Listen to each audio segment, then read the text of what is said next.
સીમાઈ એવી છે પરિસ્થિતિ અને અમને આટલા વર્ષોથી અમે બેરોજગાર થઈને કામ કરીએ છીએ મધ્યાહન ભોજન, તો હવે ડાયરેક્ટ સેન્ટ્રલાઇઝ કિચન કરી પ્રાઇવેટીકરણ કરી અને અમને રોજીરોટીમાંથી આ મુક્ત કરે છે, તો અમારે આટલી ઉંમરે ક્યાં જવાનું? અમારી બીજી રોજગારી અમને આટલી ઉંમરમાં આપશે પણ કોણ? તો અમને રોજગારીમાંથી છીનવાય ના અને અમને અમારી રોજગારી જે છે યથાવત રહે અને ખાનગીકરણ ના કરવામાં આવે. એ લોકો ક્યારે બાળકોને ભોજન જમવાનું આપશે ક્યારે નહીં. અમે ગરમ અને તાજો ખોરાક બનાવીને બપોરે અને બપોર બાદ પણ જે નાસ્તો આપવામાં આવે છે એ આપીએ છીએ. એ લોકો ક્યારે પહોંચાડશે? હમણાં આગળ વાત કરી એમ 40-50 કિલોમીટરના એરિયામાં જ્યાં આગળ રસ્તા નથી, 5 કિલોમીટર દૂર છે રસ્તા છે, સ્કૂલો, એ લોકો કેવી રીતે ટિફિન પહોંચાડશે? તો અમને અમારી જે યોજના છે એ યથાવત રહે અને અમને બેરોજગાર ના કરે અને અમને જેમ જીવે એમ જીવ્યા દો. અને અમારે 3 જણાનો સ્ટાફ આજે બેરોજગાર થશે તો અમારા ઘરનું, અમારા કુટુંબનું ભરણ પોષણ કોણ કરશે?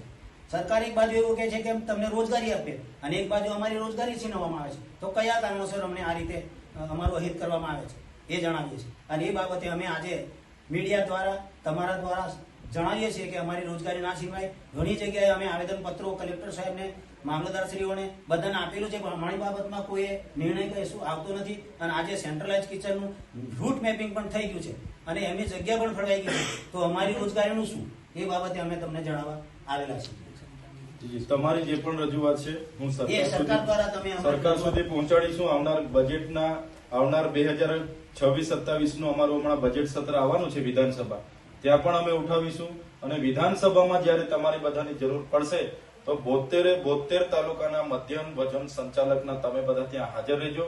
આપણે વિધાનસભાનો ઘેરાવો કરવાનો થશે તો 72 તાલુકાના બધા જ લોકોને અમે આહવાન કરીશું, તમે એક દિવસે આવજો, આપણે વિધાનસભાનો પણ ઘેરાવો કરીશું. જ્યાં સુધી સરકાર આ એનો નિર્ણય પાછો નાખે છે ત્યાં સુધીની લડત આપણે ચલાવીશું.